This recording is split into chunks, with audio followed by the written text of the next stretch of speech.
ended and I went back to Buxton, and kind of that was my first kind of glimpse at the reality of like being a jobbing actor. What And next? Yeah. yeah, just say yes, Matt. Just say yes to everything.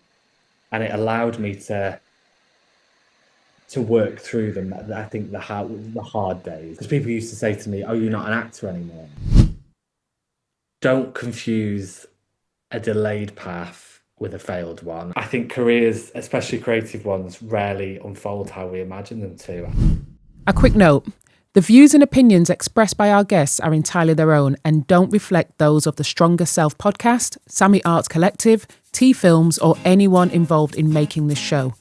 We're here to hold space for honest conversations, and that means our guests speak freely. We hope you do the same. Hi, you are listening to the Stronger Self podcast with me, your host, Martay Mackenzie, and today we are joined by Matthew Warhurst.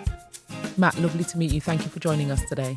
So, Matt, tell me a little bit about yourself. Like, can you take me from the beginning? Because I know that you didn't start where you are now. No, it's a bit of a long story, so I'll try and keep it sweet. But yeah, I grew up in Buxton in the Peak District, and basically from a very early age knew I wanted to perform. It was kind of the Buxton Opera House always had things going off there, the Gilbert and Sullivan Festival, the Buxton Fringe. So it's quite an arty, creative town. And from about 5 years old, I was my first kind of role on the stage at Buxton Opera House was in Pirates of Penzance as a little pirate. And from that moment, really, I knew I just had my heart set on being a performer. So I like obviously did was part of school productions and joined like went to out of school drama clubs and just fell in love with it really. I just had a one track mind. I was not into like maths or science or anything like that, but English and drama were kind of so I felt quite a lot of my peers didn't kind of know what they wanted to do, but I always kind of had Right. mind fixated on that. And yeah, I studied it at school, did my kind of A levels, and then at about 16 started looking into drama schools in London, kind of had my heart set on kind of moving out of the country and getting down to the big smoke, and started auditioning at about 17, 18, and really luckily got the first time I auditioned, kind of did the rounds. I kind of was told you probably won't get in, you've got to go and get life experience and kind of do all. Right. And yeah, auditioned at Mount View in North London and amazingly got offered a scholarship to study there. And Oh, amazing. my 3 years kind of BA in acting. So that's kind of where it all began. And then, yeah, did the 3 year course at Mount View and was an actor for a good 6 years. That's kind of where it began. Right. Wow. What a journey. I mean, in terms of your parents, because you said you started at like five or Yes. six. So were your parents from a musical background? Did they support what you did? They were so supportive. They've always been very supportive. They kind of always have kind of instilled in me to kind of go out there and just chase it. Don't give up.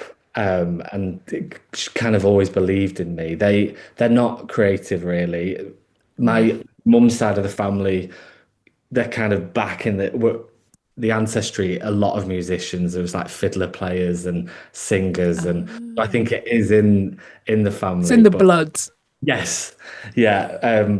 But they were so supportive and really took me to all these. There was a drama school in Buxton called the Rec Drama School, run by Martin Beard, and he was amazing and always put on big productions and built the sets. And so I was forever at rehearsals, and they really pushed me to and always took me to them, and I loved it. Yeah. Right. So you got the bug from there. So okay, so you moved to London, which is obviously quite a big move. I've done that move myself, and it's a bit of a culture shock. Particularly, I hear that northern accent. We're very warm and you're all right, love, and all that. And moving to London, like even that transition.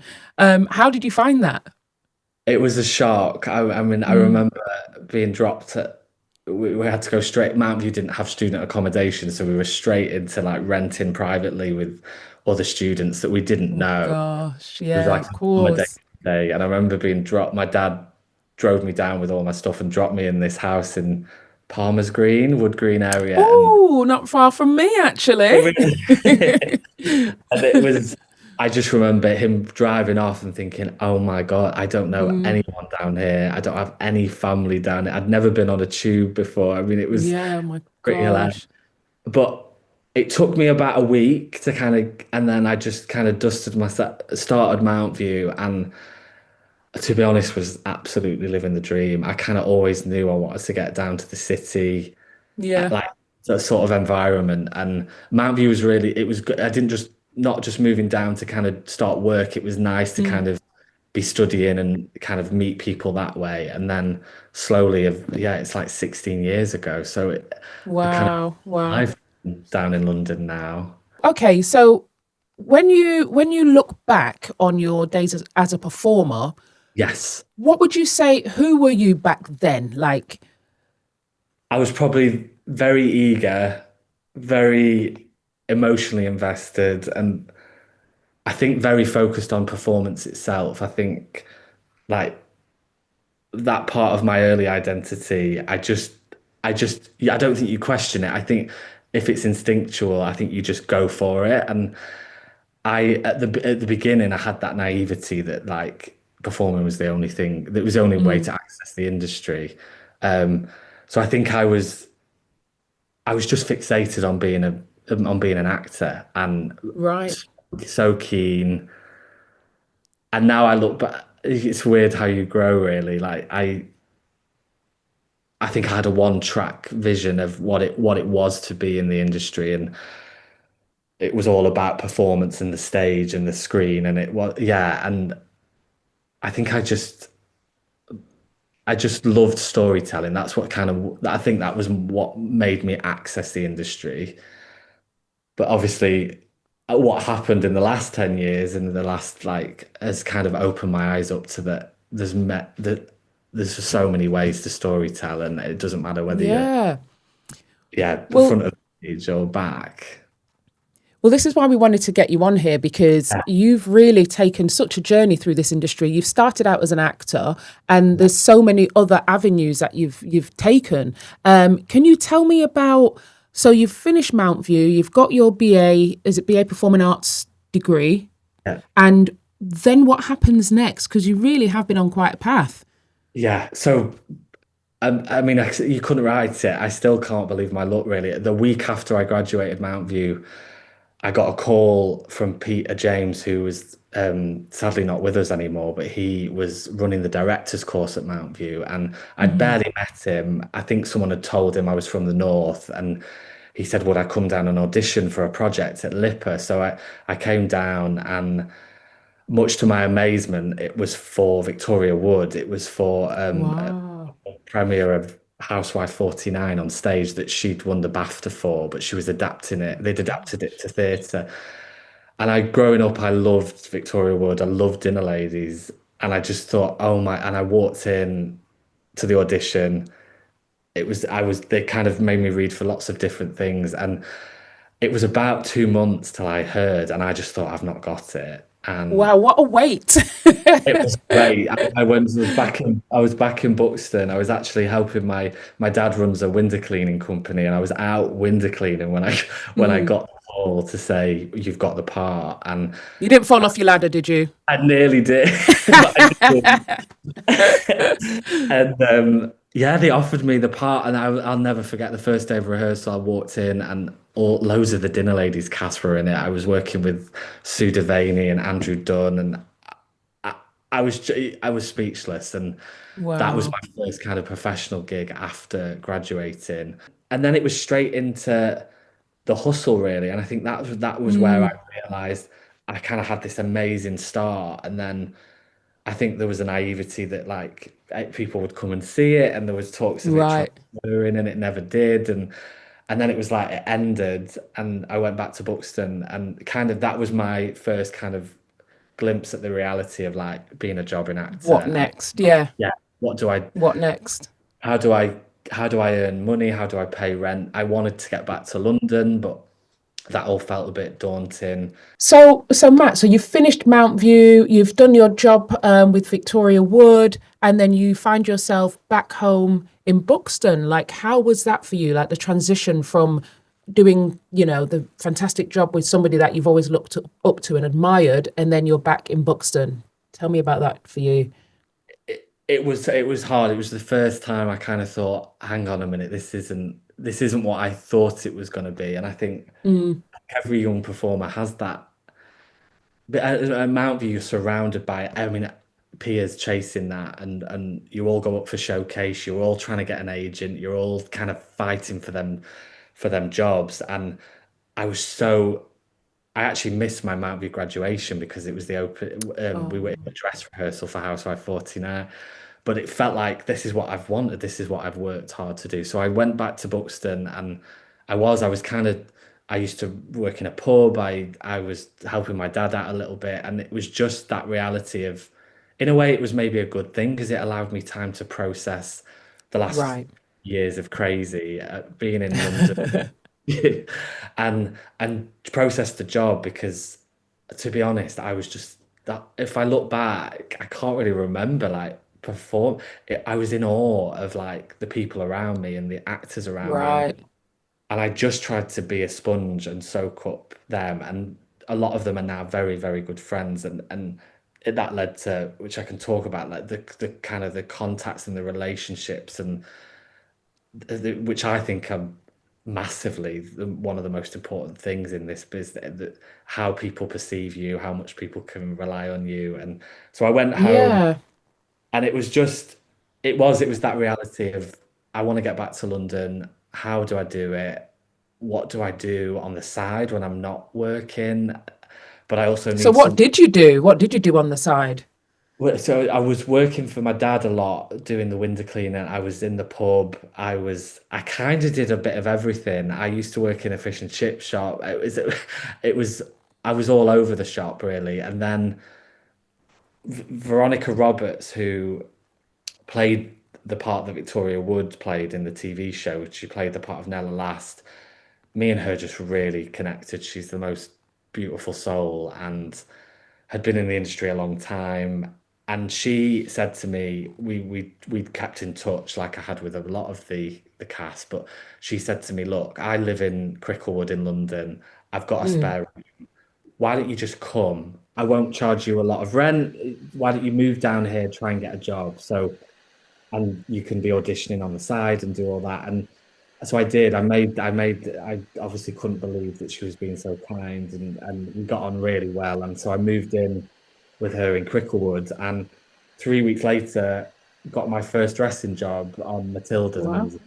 And I don't really know, to be honest, I don't. When I look back, if you just said to me at Mount View, you're going to end up in costume, Mm, there was no set plan. I think I just started to realize that the industry isn't like a ladder. It's not something you climb. It's more like the weather. It changes constantly. You have to adapt. But I didn't. It's with hindsight, I can say that at the time I didn't. It wasn't that clear in my head. It was more just like, how do I survive yeah. here in London? But I think as well, like even making that shift, you're still part of the industry, aren't you? Which is nice. Yeah. And other work can come from that. There might be an area within Matilda where they now need somebody to fill in to be, what's that character, the character name in Matilda? The Trunchbull. Trunchbull. They might say, actually, Matt, can you step in and, Yeah, and be yeah. Miss Trunchbull? So yeah, I started dressing on Matilda, and that's how the shift then started. That's how I started to kind of. Right. Not at the time. I was what they call a swing dresser. Or a depth dresser. I basically went in. I learned all the plots, all the dressing plots. So I dressed everyone, and I'd rock up in theatre, and they'd say, "You're going to dress the kids tonight. You're going to dress the Trunchbull tonight. You're going to dress." Right. So you kind of learn them all, and what it means is you're kind of cover for when people are off sick. And what happened was, or if people are on holiday, suddenly I was there all the time. It turned into a job that really kept me sustained financially, but I wasn't full time, so I could. At that time, I was still trying to take days off for auditions. I was still Yeah. doing the odd acting job. I'd take 3 months off to go and do an acting job, and then I'd come back. And so Matilda was like my home really for like 6 years. I'd go back, I'd leave, I'd go back, I'd leave. But that definitely started leading to the costume opportunities. And then basically after about 9 months at Matilda, the RSC, I got asked to do their stint at the Barbican where they did the King and Country cycle. So it was David Tennant, Tony Sher. It was like Henry VIII part 1 and 2, Henry V and Richard II, I think. And so I was at the Barbican. And so the dressing and the costume just kind of started seeping into my world, really. I started getting offered opportunities, not even by, I don't think I've ever interviewed or applied for a costume job. Really? Or anything other than performing. I actually don't think I've ever applied to it. I've been asked to do, and then a lot of it was saying yes to things that I wasn't necessarily feeling like I was ready for. Right. Well, you just have to dive straight in sometimes in this industry, don't you? But Yeah. you know what I wanted to ask you, Matt, is when you're doing the dressing and working on all these shows, did you ever yearn to be back on the stage? Were you ever dressing somebody in the wing and going, oh, just let me on there, let me on there? I think because I trained in acting, so I wasn't on the musical theatre course. I think I love musical theatre, but it was never something that I felt like I was wanted to do as a performer. Right. I found it a lot easier to be on the West End and dressing and being around that environment is amazing, and the people, and it just opened my world to like the best way I can describe it is colour. It was like the personalities, the buzz of being backstage. I think the first time I really struggled was at the RSC because that's what I trained to do. That's when I was watching David Tennant, like he was in the wings in role. He was kind of method, and watching him, but I more saw it as like, oh my God, like, I get to watch it. Like, how lucky am I get to be around it? It wasn't. There was a yearning because I was still wanting to perform, but it was more like I'm getting to see how people at the top of their game are doing it, and it kind of dropped the veil on maybe how scary things were in my head. It kind of gave me this clarity Right. that it all worked. Yeah, so obviously you've gone into dressing and, you know, like you say, you're watching from the wing and you're in awe of what's happening on the stage there. And as Yeah. much as you've done amazingly well in your career as a dresser, how do you deal with that, like mentally? Because in your heart, like you were an actor, you were a thespian. How do you It deal with that transition? hard, and I think for quite a long period it was hard mentally. It was like I was still, my agent would call. There was times where if I accepted a full stint of work, which was the RSC was my first time going, okay, I'm going to go and do that for 3 whole months, and I can't just take the day off to go and audition. So you'd be waiting for the phone to ring, and then I'd accept a job, and then the first audition in 5 months had come in, and or if you were on a holiday, you'd get a call, you've got an audition tomorrow, and you're like, it was always like it felt like it was always going against you. So I Yeah, it think, wasn't aligned.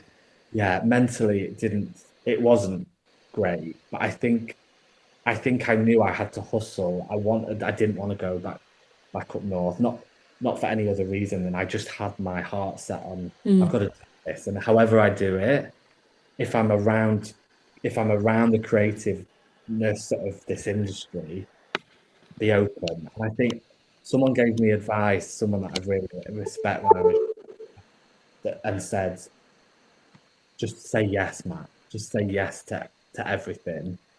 And it allowed me to work through them. I think the hard days. It allowed me. I think I had to separate because people used to say to me, "Oh, you're not an actor anymore." Have you, It's I hard to have. hear, right? When it's like Yeah, it's still there, yeah. right? Have you given up? Have you stopped? And I think I had to separate my identity as what I'd kind of built in my head as being this identity as a performer from a single outcome. That was when the shift happened, and because if my entire version of success was built on just actor, I think the industry can become really emotionally exhausting. I think I very quickly realized going through the hard days that I had to shift that mentality. Otherwise, this industry would split me up and I would just end up walking away. But Yeah. I knew I wanted to be around it. I think as well for some people, like you've made the right moves there, and the advice you were given was fantastic. Like, just say yes to everything because really it's not about putting yourself in like one box anyway. And, one opportunity could lead to another. And as an actor, we know how to fake it till we make it as well. So, that's so like such a good bit of advice that you were given. So Yes. take me from, so you've now gone, you've worked on Matilda, you've done all these various things. And then I hear that there was an award, a very prestigious award that was There was. given to something you've been working on. There was. Yeah, I mean, this is when time has just sped up because I actually can't. The things that happened and the jobs I did, I think around that time when I left the RSC, I went back into the West End. I was still depping on Matilda.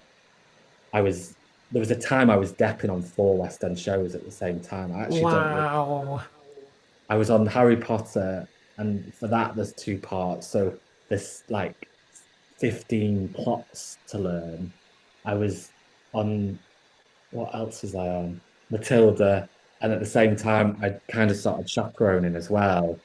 Oh Um, my gosh. So wait, so we've gone actor, we've gone dresser, we've gone chaperoning. How did you find the chaperoning? And I guess also working with younger actors because yes. you've been there yourself. Was there anything that you noticed with regards to how maybe the youngsters are treated in shows and stuff like that? It was amazing. I mean, and that is because of my contacts at Matilda, because I'd started dressing at Matilda. The chaperone department, because I was a dep, said to me, if you get your license, when the shifts are low, you can come in as a chaperone. So then I came over to Lion King, and then I was doing a bit on School of Rock. So it it was amazing because I'd been working with the kids as a dresser in costume, but you kind of get to nurture more as a chaperone. Yeah. You get to see them because you spend so much time, you're around them all the time as a chaperone, and just seeing that side of the business taught me everything. Everything taught me different things about how this industry works and how, I don't know, a company manager works and how a stage management work. And but seeing, especially with the kids, because there's so much legal around their hours and Yeah. what they're allowed to do, and that's specifically on Lion King, them being around a full adult company and how that Yeah. in such a big show that A the very mechanic. big show. Because we met at the Lion King, didn't we? And it's a cast of 45 people, of 45 adults, and then you've got the young Simbas and the young Nalas, and there's a lot of moving parts within that show as well. So in terms of just us as actors on stage, the costume, the lights, the this, the that, and making sure that the children are absolutely safe and not going to get like knocked by a rhino if they're in the wrong place or Oh, it was what I remember being shown the plots for the first time and thinking, oh my God, the machinery and the puppets and everything and what the kids, I mean, they're incredible, and what they they're do phenomenal. is amazing. But I think when I was younger, it was a bit of a personal tip for me because I loved The Lion King. As a kid, it was Right. my, and I'll just never forget. I just thought, "Do you know what? I know I want to be a performer, but I'm stood with little Nala dressed in a outfit, watching Circle of Life, and her go, and that was a bit of a career highlight for me. And I wasn't performing, but it gave me so much satisfaction, and I think that's what helped me with the mental health side. It was like, do you know what? I'm not just getting satisfaction from it. I'm actually starting to get less satisfaction from the life. Right. I felt like it wasn't secure. It wasn't giving me stability. It wasn't actually making me feel very good because it was the rejection and the Yeah. insecurity and all. And suddenly I was getting all this validation that I was good at the job, and I people were ringing me and offering me. it was when I compare the two, the hustle to trying to get an acting job, Yeah, to get booked. Yeah. to then getting offered any sort of backstage work, it was knocking on my door every day, and it was like, this feels good. Wow. I actually wanna have you around, and you bring something to this, and yeah, you're part of it.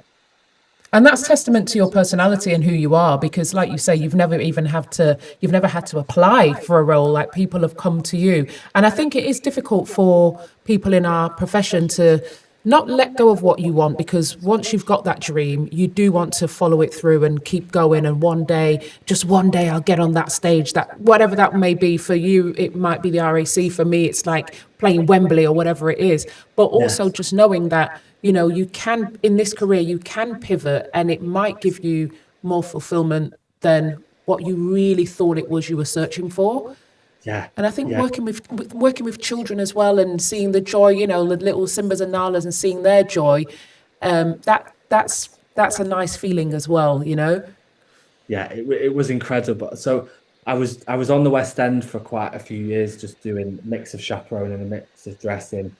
And then I accepted my first full-time gig as a dresser, where I wasn't part, which was Young Frankenstein, and I was only meant to go in and open it and help them open and get them to Right. press it.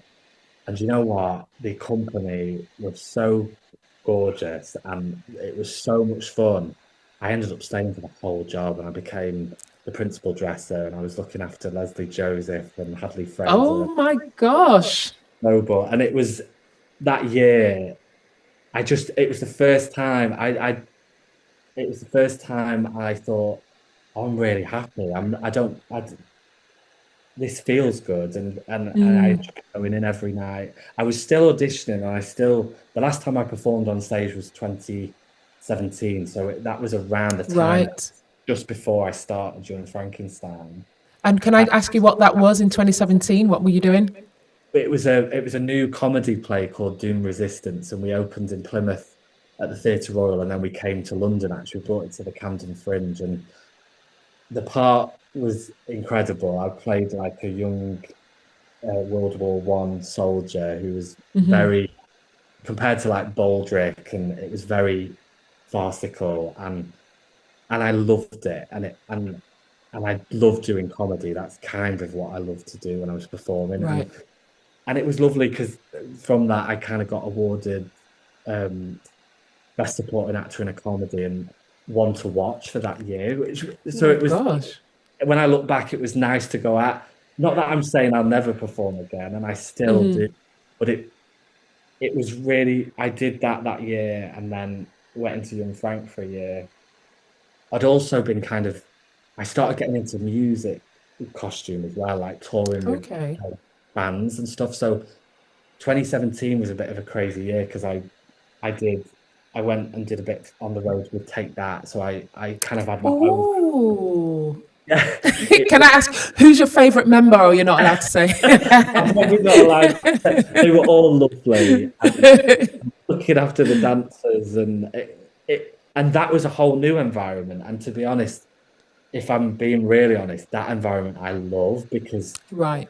quick changes and it's like on a next level. It's even quicker and because they're finishing a number and you've got like 30 seconds to change these dancers into relight my fire costumes, which are like So you like working under pressure. You're a person that likes working under pressure. yeah, and just adapting, and so that year was crazy because I did Take That. I also was asked to kind of help out on this huge crazy party for someone that was having a 60th birthday party, and it was meant, I think it was the head of Warner Record music Right. label, and that's when I first dressed like, there was people there like Hugh Jackman and Margot Robbie, and it was all these crazy named people, and suddenly I was like, I'm really doing this. I'm really like, the costumes are taking over. I did the play, and then I went into Young Frankenstein, and then off the back of Young Frankenstein, that next year, that team that I'd done Young Frankenstein for went on to do the world tour with Hugh Jackman, the man, the music, the show, and I didn't know this is probably the craziest story of my career so far, but I knew they were all doing it. I didn't know what they were doing. I knew they were going on a tour, Okay. and the boss rang, the head of wardrobe, Claire Pegg, rang me and said, would I come up to Wakefield and help for like a week of rehearsals? That's what they needed, someone to come in and kind of write the plots for all the Okay. people on stage, and what they were going to go on tour and hire locals to do it every night. Right. And I got there and I walked into this air hangar and Hugh Jackman was on stage and I was like, what is this? And all the dancers I think they were doing From Now On from The Greatest Showman, and I was like, oh my God. The best week Pinch me moment. it was, and then basically on day 3 I was meant to come back to London. I actually had work booked on Matilda. I was going to go and do some weeks in Belfast on the Bodyguard tour, chaperoning the kids in the Bodyguard, and Alexander was in that at the time, and I'd already done a bit of that.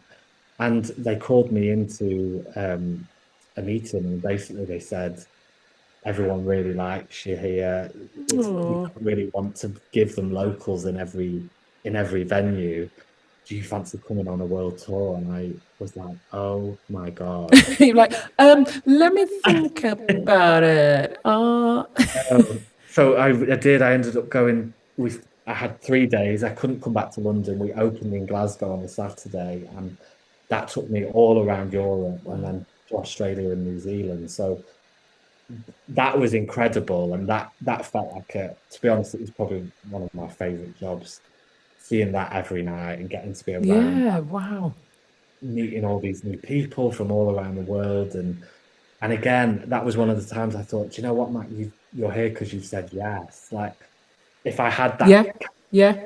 that etched version of like, no, I want to be an actor and I'm not gonna, but all these take that and all these opportunities kept coming, and I was like, how do I say no to that? Like, I know I want to be a performer, but how do I say no? So that was me up until COVID. And Right. then COVID hit about 3 months after we got back from the Hugh Jackman tour. So that was when the industry again churned everyone up.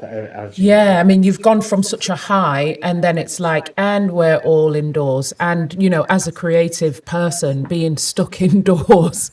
I know it was why, and I remember I was back in the West End. I was depping on Pretty Woman, Dear Evan Hansen, and Matilda. I was on all three, and I'd done a laundry shift at Matilda that day when they announced the lockdown and they were going to close the theatres. And then I was due to dress on Dear Evan Hansen, and we all got called onto the stage and were shut in. And I didn't know what to do. And I actually went back to Buxton because I was like, all my gigs through live shows or live theatre, so nothing's going to happen. So I went back to Buxton and I was like, I got a job in Mountain Warehouse in Buxton High Street, and I also started dog walking because the amount of people that bought dogs in lockdown. Yeah, it's a good move. I tell you what, you're a smart guy. You keep it moving. You keep it moving, thinking outside the box. It's brilliant. That's what you've got to do. It kept me, and it kept me, the dog walking kept me sane because the Peak District's beautiful. So I was out walking the dogs in the Peak District every day, and that Beautiful. was really my mental health. And yeah, it was really difficult. I didn't really love being back in books. I felt like the world had shrunk a little bit, and I knew I wanted to get back to London. And then that's how I moved into the next sector of which I didn't see coming at all. I love the West End. I love touring with musicals with singers. But a friend of mine had said years ago that had worked with me in theatre, do you want to come and do some film and TV? And I was always working. I was always kind of in jobs, so I never could. And she rang me and said, I know you've not got any work because the theatres are all shut. Do you want to come and do some days on? It was the Peripheral for Amazon Prime, and I'd never worked in TV. And that opened the door then to this next phase, which has been 4 years. And that's been the blurriest time of my career because it's just been mental. I started on the Peripheral. I did a few days as a daily, and then got asked to stay and finish the job. And then off the back of that team took me on to the Nevers for HBO. And I was standby, a costume standby. So I was on set looking after the performers and making sure continuity was kept up. And then slowly, quite quickly, not it's not really slowly, quite quickly, I've moved up to now being a wardrobe master on the most amazing projects. I did a Marvel film called Craven, and then we did what did we do? We did A Haunting in Venice for Kenneth Branagh. That was my first wardrobe master job. And then I got asked to do House of the Dragon season 2, and that was a beast. And that was my Wow. first major wardrobe master role. Can I ask you something? Which it's, I know you're a humble guy, but there's obviously something about you that people buy into or believe in. There's something about you that people go, listen, I want to give you this opportunity. We want to book you. We want to hire you. We want you for a week. Oh no, we want you forever. Like there's something about you. What do you think it is about you? With in all modesty, like what do you think? I think there's a willingness and a keenness in me to. My parents raised me to kind of not give up on things, but kind of not walk away from things. And don't get me wrong, I mean this side of the industry, and I'm learning stuff every day, even now, and I'm sure I'll Hmm. carry on learning, but it can be really hard. And some of the day, I mean, would you work for 15-hour days?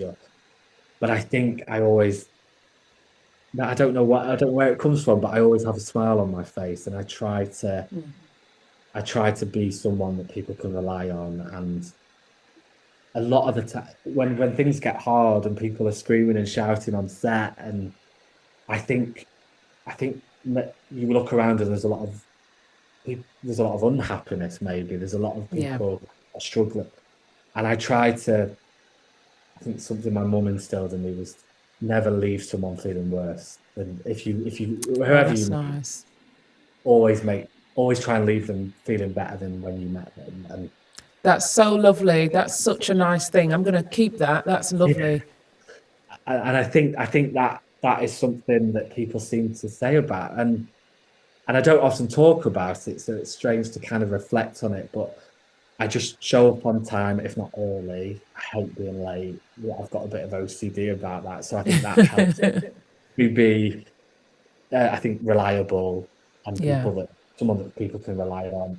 I always try and do whatever it is, and I think that's what I learned at the beginning when I first started dressing. And I think maybe the- some people might think I started doing them other streams of work other than acting and kind of Hmm. begrudging it. But I think very quickly I learned life's about meeting people and being around, and I love creative people. So I'm getting a lot of fulfillment from Yeah. From being being around other like-minded around people. all that. So, Matt, so you tell me more about the Oscar that So you got for working on because Frankenstein. I seem to be dodging that question, not on purpose. um, basically after House of the Dragon finished, I got offered to do the Guillermo del Toro Frankenstein, and they were already shooting in Canada, and it was coming to the UK to go, and we were going to be filming in Scotland, and I took it as wardrobe master, and was incredible. I mean, and the designer of that film, Kate Hawley, she's the most incredible artist, and the costumes were like nothing I'd ever worked with before. It was so beautiful, and my job as a wardrobe master is to take care of them costumes, transport them, run the team that's looking after them, run the alteration. So suddenly I was like in charge of all these, I mean, the wedding dresses and the tulle and the kind of getting them all around Scotland. And it was an incredible job. And yeah, she's just won the Oscar for best costume design. And just to be a little part of that team and be part of that, the magnificent, like the talent that goes behind that, and seeing the workroom that made all these things, and the artists on every level making that happen. And Guillermo's very collaborative, so his departments all work together to create that vision. And and it was so collaborative, and that's the most took away from that job. It felt like Right. everyone working together to create this masterpiece, and then have it, and then to be part of Oscar-winning costume team for the first time blows my mind. And then knowing the journey that I've come on from and Yeah, of course. kind That's of this, phenomenal. yeah. So it's been a crazy old ride and just such a nice nod to her. I mean, she deserves it so much, and just being part of the team and the buzz, like because we shot it in 2024, so Right. it's just happened this year. So you kind of all leave it behind, you move on, everyone goes on to different jobs, and but we've all kept in touch, and to have that kind of the community of that job all come together on social media and everyone's just Mm. hyping her up because it was such a and the work that went into it. I mean, it's so deserved. So with regards to the Oscar, this is a really silly question. Do you all like, can you all like share the award? Like, can I have it for like the month of August and then I'll pass it to you and then you can have it in your house for September? Like, surely there's got to be some sort of arrangement. She's definitely she's in New Zealand, so I'm sure I'm sure she has it with her, and she's so amazing though because as much as I can't have it physically, she talks about her acceptance speech, and she's just like my team, and she's Oh, done that's really podcasts that nice. she's I've listened to, and she mentions us all, and she's so grateful, and yeah, as a designer. She is so aware of what her department do and so grateful, and yeah, everyone just worked together. So I don't have it, and I don't think everyone You're not all sharing it. was to Uh, be part of so, it. so just to, I wanted to ask you then, you've had such a colourful career within this creative space. What advice would you give to anybody wanting to embark on this career or anybody in the career currently that is maybe in a bit of limbo or resting and what to do next? Where should I go next? What advice would you give? I think that don't confuse a delayed path with a failed one. I think you aren't you aren't just met like I know everyone's hustling and I know people have these dreams, and I think careers, especially creative ones, rarely unfold how we imagine them to. Mm. And I don't think I literally cannot I will say to everyone listening to it, I cannot believe the opportunity. And it's never anything I thought I'd be doing. I'd never thought I wanted to be on Coronation Street. I wanted to Me too, by the way. I'm still waiting. So if you're out there, make it happen. I know I wanted to be on a West End stage in a I don't know, in a play. yeah, I wanted to do all these things, but I never ever and the fulfillment I've got, and I know I've had to pivot and I know I've had to move, but I think sometimes the version you planned isn't actually the version that allows you to grow fully. I think if you're so consumed and confined by mm, kind of barriers and I know I have to, yeah, and I think the relationships and within the industry and how I think the whole industry is built on trust. And if people can hire people they feel safe with, yeah, create then and people who bring consistency, professionalism, calm, energy, and collaboration, which is what Frankenstein was for me. If you can bring that to amazing. the table, I think I don't think talent alone sustains a career in this business. You're absolutely right. I think it's talent is just not a small part of it, but a massive part of it is, like you say, being reliable, turning up on time, and also just being nice, being kind.